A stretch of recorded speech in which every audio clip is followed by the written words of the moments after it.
Hello दोस्तों, नमस्कार। SM किसी चैनल में मैं आप सब लोगों का दिल से बहुत बहुत स्वागत करता हूं। अगर आपने पहली बार विजिट किया जरूर चैनल को सब्सक्राइब कर लेना, साथ में बेल आइकन को हिट करके ऑल जरूर सेलेक्ट कर लेना। उसी के साथ साथ फ्री स्टॉक मार्केट क्लासेस करके इस चैनल को भी चाहो तो फॉलो कर सकते हो, सब्सक्राइब कर सकते हो। यहाँ पर भी बेल आइकन को हिट करके ऑल जरूर सेलेक्ट करके रख लेना। इस चैनल का लिंक आपको ऊपर आई बटन पे या फिर नीचे डिस्क्रिप्शन में मिल जाएगा।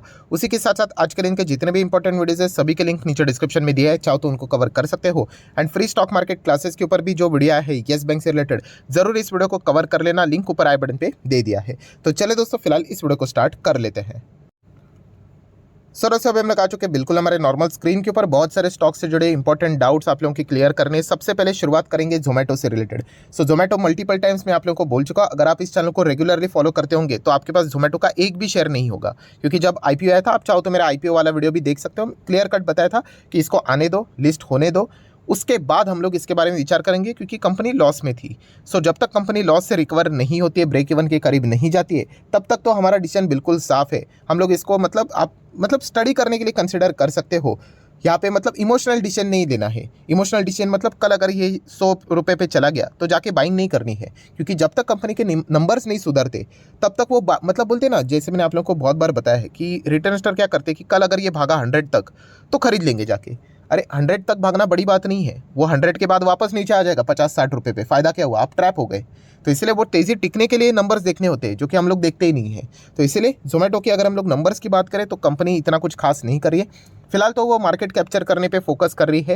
एंड जिस प्रकार के उन्होंने डील्स किए हैं ब्लिंकिट के साथ, सो लगभग आने वाले 2 साल तक शायद से उनका लॉस कंटिन्यू भी रह सकता है। तो आप अंदाज़ा लगा सकते हो कि बहुत टाइम लगने वाला है जोमेटो को। तो ये सारे पॉइंट्स को दिमाग में रख के आप लोगों ने निवेश करना होता है। तो अभी तक ये इन्वेस्टमेंट वाला स्टॉक नहीं है, ट्रेडर लोग इसका फायदा उठाते रहते हैं। नेक्स्ट बात करेंगे similar way Tata steel. Tata steel भी अगेन कहना चाहूँगा इन्वेस्टमेंट वाली कंपनी नहीं है, ट्रेडिंग वाली है।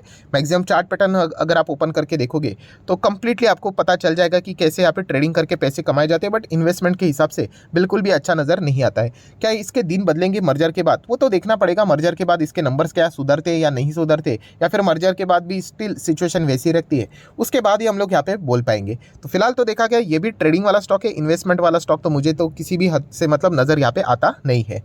नेक्स्ट बात करेंगे बीसीजी। बीसीजी से रिलेटेड भी बहुत सारे डाउट आते रहते हैं। ऑलरेडी बहुत सारे लोग ट्रैप भी हो चुके होंगे, क्योंकि एक तरफा तेजी, फिर पंप एंड डंप के बाद लगातार इस स्टॉक में परेशानी देखने को मिली थी। बहुत सारे अलग अलग चीज़ें सामने आती रहती है। तो बीसीजी से रिलेटेड एक सवाल पूछा ही जाता है, सर नंबर्स अगर देखिए, बिजनेस के बारे में अगर जानने की कोशिश करें तो इतना भी बुरा नहीं लगता है, बट फिर भी इसको इग्नोर करने से रिलेटेड क्यों ज़्यादा बातचीत की जाती है? तो दोस्तों इसके पीछे का रीज़न है clear cut share holding pattern.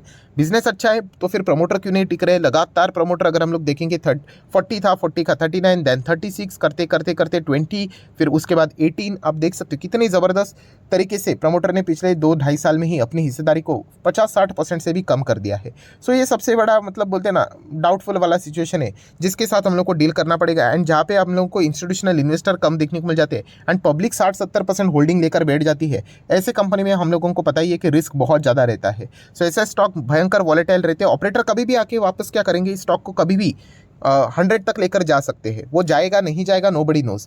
सो इसलिए ऐसे स्टॉक्स में हमेशा की तरह बचना ठीक रहेगा। मैं अगेन कह रहा हूँ, बिजनेस समझ में आता है, बिजनेस के ऊपर ट्रस्ट है तो फिर डिफरेंट पार्ट है, बट सिर्फ तेजी देखकर जब निवेश करोगे तो ये हाल आज नहीं तो कल यहाँ पे होता ही है।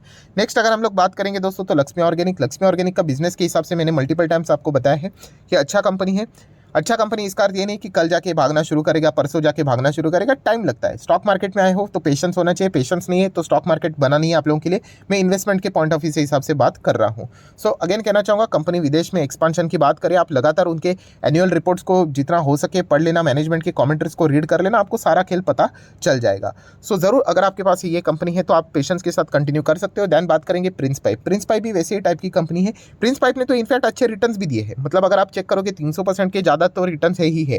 तो प्रॉब्लम कहाँ पे हुई है? सेम चीज़, जब तेजी हो गई तो किसी ने तो निवेश कर ही लिया होगा कि गाड़ी छूट रही है और तेज होगा और तेज होगा और तेज होगा, और खरीद लिया होगा। अब वो नीचे आ रहा है, फ्लैट चल रहा है, तो इसलिए वो परेशान हो रहे हैं। सो ऐसा करोगे तो फिर मार्केट में टिकना तो बहुत ही मुश्किल है। बिजनेस को देखकर ही आप लोगों को समझ में आना चाहिए कि कंपनी क्या अच्छा कर पाएगी या नहीं कर पाएगी। बाकी ये सीसो वाली चीज़ें तो हमेशा चलती रहती है। सो प्रिंस पाइप कोई खराब कंपनी नहीं है। रॉ मटेरियल के दाम बहुत ज़्यादा बढ़ चुके थे, अभी वो नीचे आ चुके हैं। तो आने वाले समय में इनके सेकंड हाफ के नंबर जो रहेंगे, क्वार्टर Q3 4 के अच्छे आने की उम्मीद फिलहाल तो बताई जा रही है।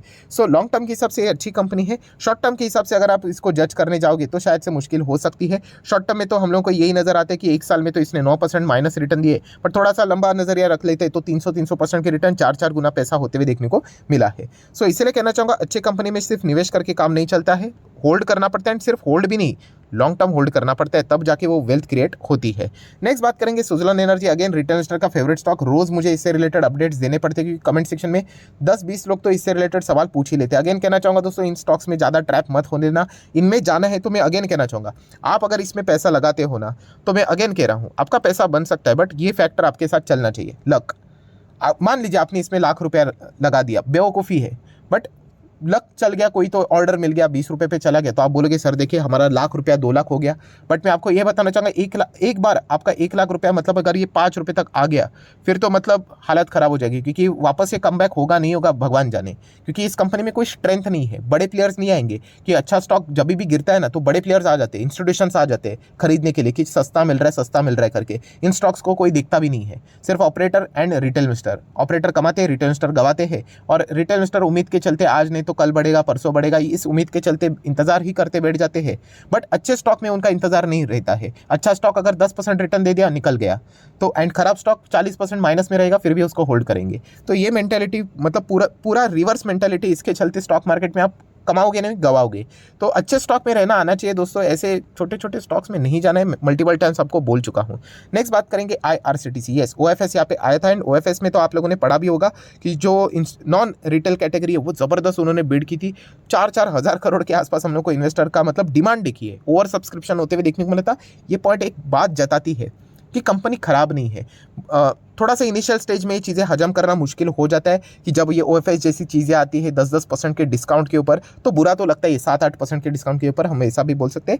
सो जैसे मैंने आपको बोला था कि OFS ये अधिकार होता है प्रमोटर का, वो माल बड़ा बेचना चाहते हैं तो इसके लिए वो डिस्काउंट प्रोवाइड करते हैं, दैट्स इट। इसका अर्थ ये नहीं कि कंपनी खराब है करके। इसके चलते कंपनी के बिजनेस में कोई फ्लॉजेस नहीं आते हैं, ये पॉइंट भी आपको पता होना चाहिए। हाँ, टेम्पररी बेसिस के ऊपर शेयर के प्राइस का मोमेंटम रुक जाता है, ये बात उतनी सच है, ये भी हम लोग यहाँ पे बोल सकते हैं। बट बिजनेस वाइज अगर देखा गया तो इसका अर्थ ये नहीं कि IRCTC का बिजनेस में कोई फर्क पड़ा है, एक्सपांशन के चलते उनका कोई दिक्कत यहाँ पे आ रहा है। IRCTC अभी भी अच्छा ही बिजनेस है, यहाँ पे लॉन्ग टर्म के लिए आप रुक सकते हो। हाँ, सरकारी कंपनी इस प्रकार के झटके यहाँ पे लगते रहते हैं, ये पॉइंट पता होना चाहिए। सिमिलर वे RVNL की बात करें, IRFC में भी यही चीजें देखने को मिलती है। सर यहाँ पे OFS कब आएगा? अरे किसी को नहीं पता, कंपनी को पता है, मैनेजमेंट को पता है। अगर उनको लाना है वो कभी भी लेके आ सकती है, एंड अगर उनको मतलब डिसाइड किया कि 2 साल के बाद लाना है, वो 2 साल के बाद लाएंगे। ये पॉइंट किसी को पता नहीं होता है, एंड इसके चलते परेशान नहीं होना होता है। अगर आप इन्वेस्टर हो ना, तो लंबी अवधि के लिए निवेश करके बैठ जाइए, आज नहीं तो कल तो चीज़ें चलती रहेगी। एंड ये कोई गारंटी वाली बात नहीं है कि OFS आएगा करके, आना है तो किधर भी आ सकता है। अभी IRCTC का ही एग्जाम्पल ले लो ना, IRCTC में तो 75% के नीचे था स्टेक, फिर भी ला दिया OFS। तो सरकार को पैसा चाहिए तो वो इस तरीके की चीज़ें कर सकती है, इसमें कोई मतलब ऐसा कोई पाबंदी वाली बात नहीं है। तो RVNL, IRFC, OFS अगर भविष्य में आ जाता है तो इसका अर्थ है नहीं कि द एंड, खत्म हो गई ये कंपनी, ऐसा बिल्कुल भी नहीं है। लॉन्ग टर्म में अगर आप रुकोगे तो आपका पैसा बनना ही बनना है। नेक्स्ट अगर हम लोग बात करेंगे दोस्तों, इंडियन एनर्जी एक्सचेंज, ये भी अच्छी कंपनी है। यहाँ पे सेम वही चीज़, जिन्होंने अभी निवेश किया 30-40% डाउन रहेगा, जिन्होंने पहले निवेश किया वो आज भी अच्छे खासे प्रॉफिट में बैठे हुए हैं। कंपनी खराब नहीं है, मल्टीपल टाइम्स बोल चुका हूँ। कंपनी का ऑपरेटिंग प्रॉफिट मार्जिन देख लेना, मार्केट शेयर देख लेना। हाँ, इसका अर्थ ये नहीं कि कंपनी रोज दिवाली मनाती रहेगी, भागती रहेगी, इतना सिंपल नहीं है दोस्तों मार्केट। हाँ, जब भागेगा तब दुनिया देखती रहेगी, एंड फिर वापस भागते हुए ट्रेन में चढ़ने के लिए बहुत सारे लोग आएंगे, ये बात तो पक्की है। तो कंपनी का बिजनेस समझना, एंड बिजनेस के हिसाब से कंपनी अच्छी है। आने वाले समय में इनके वॉल्यूम्स और भी बढ़ सकते हैं, एनर्जी का कंजम्पशन जितना होगा उतना इस कंपनी को भी ट्रेडिंग से रिलेटेड अच्छा खासा फायदा यहाँ पे मिलता रहता है। तो पेशेंस होना चाहिए, इतना मैं कह सकता हूँ। देन बात करेंगे इन्फोसिस से रिलेटेड दोस्तों, Q3 के रिजल्ट डिक्लेयर मतलब डेट डिक्लेयर हो चुकी है, जो कि आप चेक कर सकते हो 12 जनवरी। यस दोस्तों, 12 जनवरी की अगर हम लोग यहाँ पे बात करें तो इन्फोसिस अपने फाइनेंशियल रिजल्ट Q3 यहाँ पे पेश करेगा। तो सामने ये डेटा फिलहाल तो आते हुए देखने को यहाँ पे मिल चुका है। प्रोबेबली यूजुअली हम लोगों ने देखा है कि जब भी जो भी डेटा रहता है मतलब IT सेक्टर से रिलेटेड, तो पहले तो TCS के नंबर आते हुए देखने को मिल जाते हैं। सो माइट भी हम लोग कह सकते हैं 12 जनवरी से पहले शायद से TCS के नंबर्स के अनाउंसमेंट भी यहाँ पे हो सकता है। तो जस्ट एक नॉलेज था, अपडेट था, जो कि आपको पता होना चाहिए। नेक्स्ट अगर हम लोग बात करें येस बैंक, सो दोस्तों येस बैंक से रिलेटेड ऑलरेडी मैं डिटेल वीडियो बना चुका, अगर आपने वो नहीं देखा है तो जरूर इस वीडियो को देख लेना। देखिए मैनेजमेंट ने क्या बात बोली है, कंपनी के CEO ने क्या बात बोली है, वो आपको पता होना चाहिए, राइट। तो 20 मिनट का वीडियो, बड़ा वीडियो, क्योंकि ऑब्वियसली सारी चीज़ों को मैं डिटेल में कवर करता हूं। तो इस वीडियो का लिंक मैंने ऑलरेडी शुरुआत में ऊपर दिया था आई बटन पे, अभी भी दे रहा हूं। तो जरूर इस वीडियो को देख लेना कि मैनेजमेंट की कॉमेंट्री क्या है। अभी आ जाते हैं इंपॉर्टेंट बात के ऊपर जो कि मैनेजमेंट ने बोला था, आज ही के दिन मैंने सुबह के वीडियो में कवर किया था, वही चीजें हकीकत में साबित होते हुए देखने को मिल रही है। यस दोस्तों, फिलहाल तो खबर सामने आ रही है, Yes Bank complete transfer of bad loan, मतलब एनपीएस की बात हो रही है, to JC Flower ARC. Sir इसके पहले भी तो उन्होंने ऐसा बोला था, कोई गड़बड़ तो नहीं है? नहीं दोस्तों, कोई गड़बड़ नहीं, क्योंकि बॉम्बे स्टॉक एक्सचेंज के ऊपर मैंने जाके विजिट किया है एंड वहाँ पे देखा है, यस दोस्तों पीडीएफ अपलोड हो चुका है। आप चाहो तो वो पीडीएफ डाउनलोड करके देख सकते हो। मतलब कंपनी के मैनेजमेंट ने जो बात बोली थी कि दिसंबर, ये वाला जो दिसंबर अभी चल रहा है, उसको कंप्लीट होने से पहले हम लोग ये एआरसी की डील कंप्लीट करेंगे, अनाउंसमेंट करेंगे। तो चलिए आज ही के दिन हम लोग को ये अनाउंसमेंट होते हुए देखने को यहाँ पे मिली है। देख लेते हैं मंडे के दिन बाजार, ये कोई फ्रेश नई न्यूज़ नहीं है, बट स्टिल देख लेते हैं कि मंडे के दिन बाजार इस स्टॉक के प्रति क्या रिएक्शन दिखाता है या नहीं दिखाता है। सो ये खबर तो फिलहाल हम लोग को देखने को यहाँ पे मिले, जिसका इंतजार बहुत सारे लोग यहाँ पे कर रहे थे। तो चलिए, एनपीएस ट्रांसफर हो चुके हैं, अभी धीमे धीमे करके मार्च की ओर यहाँ पे इनको बढ़ना है।